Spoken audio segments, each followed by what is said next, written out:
Chicken biryani మీలో ఎంతమందికి ఇష్టం?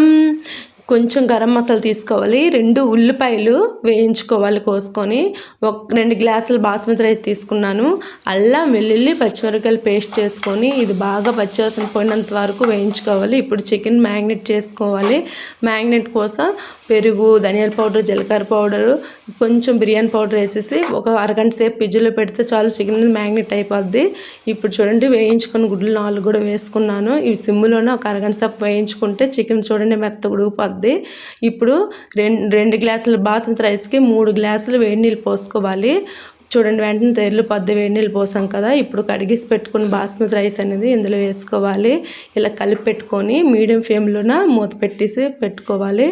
ఒక్క 10 నిమిషాలు పోతే చూడండి కొంచెం నీరు ఉంటుంది.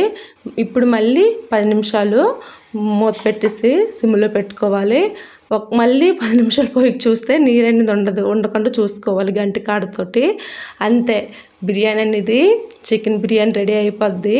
ఇలాగా చుట్టాలు ఇంటికి వస్తారు కదా, అప్పుడు వడ్డించి పెడితే ఫిదా అయిపోతారు. అలాగే మన ఛానల్ని సబ్స్క్రైబ్ చేసుకోండి. Bye bye. సూపర్ బిర్యానీ.